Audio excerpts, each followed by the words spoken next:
welcome to Charter Local Edition Northwest. I'm Dana Cowley. Deb Bowen joins us. She's our local leader of junior achievement. Thanks so much for joining us. We really appreciate it. Appreciate the opportunity to be here. A lot of people have had junior achievement come to their school, but for those that aren't familiar with it, can you just tell us a little bit about what it's about? Sure. Our purpose is to prepare and inspire young people to succeed in our global economy.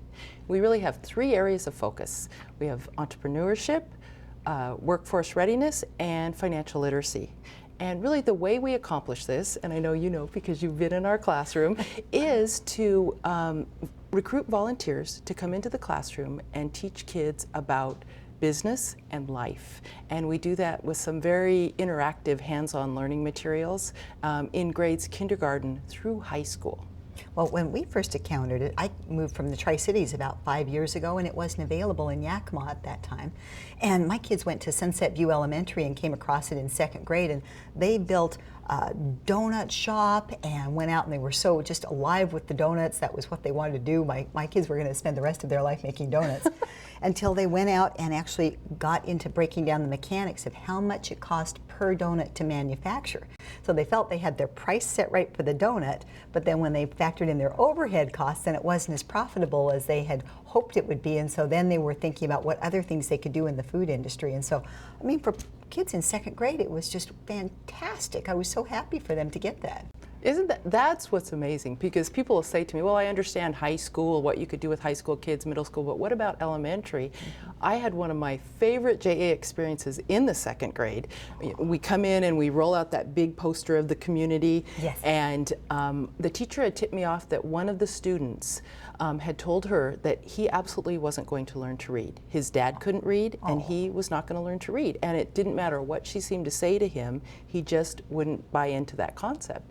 And so through my 5 50-minute visits, I talked about all the different jobs in the community, did the assembly line piece, and we just talked about, I looked at him and I said, you would be a great police officer. You look brave and strong, and you could see this little guy just sitting up in his chair.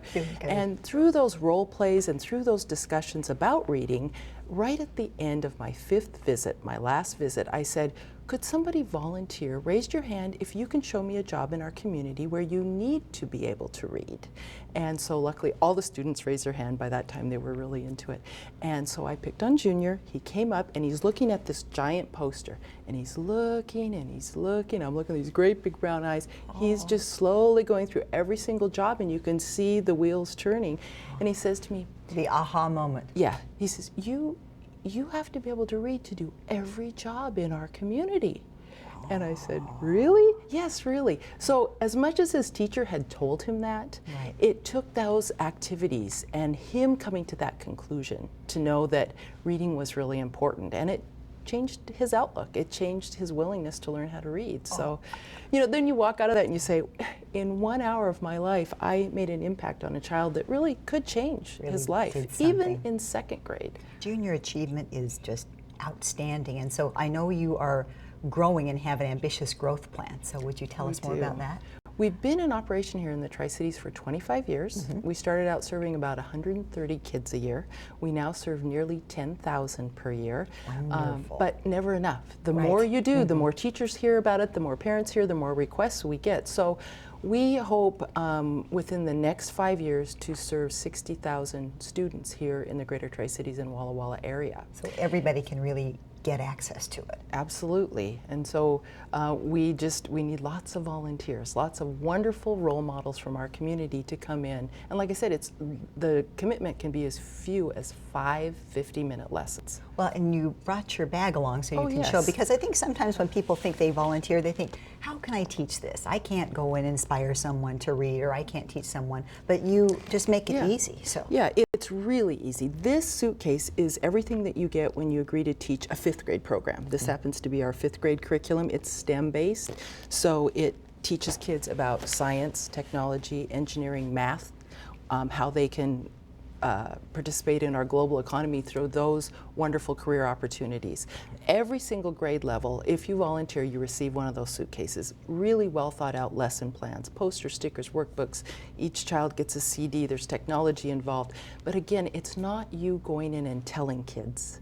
No. It's you going in and putting them in activities where they really they really capture that in their heart. And it was, as a volunteer, I had the privilege of doing this with DOE, with Karen Lutz and some other members at ORP, and we team taught a class. And there were plenty of materials, and it just wasn't that difficult to do because the materials are so wonderful. And I loved the place where we got to lay the city out, and then we got to create all the different buildings and lay them out and spread our city out how we'd like to do it. And I got to work with the little newspaper and the creating of the newspaper, and saw how that would circulate and help share business ideas, classifieds, help share the good things going on in that city. And the kids were just empowered with that. They loved it. They loved when we came to teach them. They were excited and interested, and it was less work and more reward than I expected as a volunteer.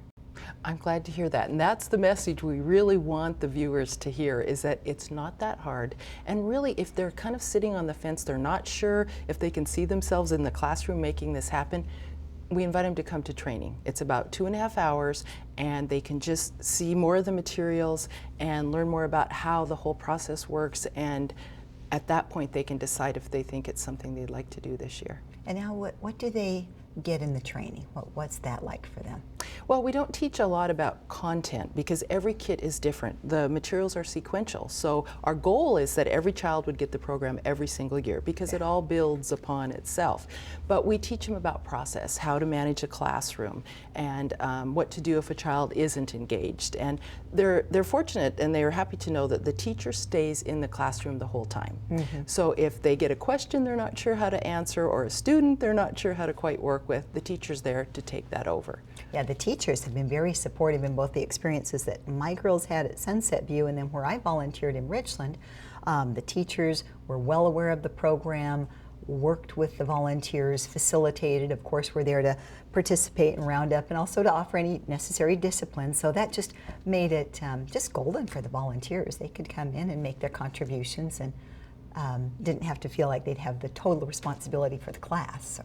Yeah, it's just a lot of fun, very rewarding. And people can pick which grade level, which area of our city they want to teach in. I love to teach in the schools that have more disadvantaged kids in them because that just touches my heart. Yes. I had an 8th grade class at the school I went to when I was a kid, which is also very fun to go in and teach. And the kids there really were so interested in how to start a business.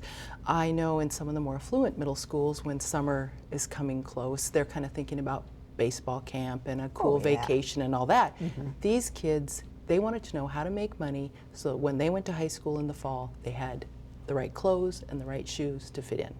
And so when I started teaching them about entrepreneurism and innovation and all the things that we teach in the 8th grade program, they were just captivated. It was amazing how, yeah, it wasn't just about lawn mowing and babysitting. They had very creative ideas about how they could make money over the summer. And then that good self-sufficiency, independence, you know, the self-esteem that comes from being able to take care of yourself. To create that bigger vision. In fact, there was one little boy, 8th grade, I guess they're medium-sized boys, but he sat on the right-hand side on the back, never spoke, all 6 visits. I couldn't engage him. He just sat there, had his little Harry Potter glasses on. Aww. He just sat there. No matter what I did, how close I stood, or however I tried to draw him out, never said a word until that last class. I was standing by the teacher's desk, the bell rang, the kids came flooding in, and here comes George, and he's got this huge stack of books, and he's walking in, and he comes up where I'm standing, and he dumps them all on the teacher's desk, and he says to me, "Ma'am," and this is the first word he said to me, 6 one-hour visits, yes, George. I'm going to do it. I am going to start a business right now. I'm not even waiting for summer, ma'am. I'm going to do this right now. And I looked at this stack of books. He'd gone to the public library, and he took every single book that they'd let him take on how to start a business, how to run a business, business ideas. George, who I thought I didn't even connect with George, and he had a vision there for how he could kind of step out of poverty, how he could solve his problems with being ready for school in the fall. That, those are the goosebumps that come when you really make a connection that's beyond just sharing content. It's really expanding that child's vision of what they can do. Well, from what I've seen and experienced, I think anybody who does anything with junior achievement, whether they see it right there in the classroom like you had those opportunities, or whether it's just something you did that will be a pay it forward, it makes a difference. It's really important. It really does. How can someone sign up? They want to join Junior Achievement, they want to help you, they want to take part of this wonderful program. We'd love to have them. They can give us a call. I think they're going to be running the phone number and our website. They can look at all the different grade levels, the materials that we do teach at each grade level, and we'd love to work with them. And employers, maybe you're an employer and you don't have the time right now to teach, but you have employees that you would maybe want to get involved. It's just such a win-win because it's skills-based volunteering. The volunteers get a chance to polish their leadership and presentation skills and tell the company story in the community to the company's employees' kids, grandkids, to their future employees. So it's just a great opportunity to send your employees out and make a difference in the community as well. So hopefully we can go from that 10,000 group of students we're serving now up to the 60,000 goal. But it'll only happen if people volunteer, so we hope they'll join in. Absolutely. Deb, thank you so much. It's been just a pleasure to have you here, and I wish you the very best with this. Thanks so much. Look forward to working with you in the future. Thanks for joining us. This is Charter Local Edition Northwest. I'm Dana Cowley, and hope you have a wonderful day.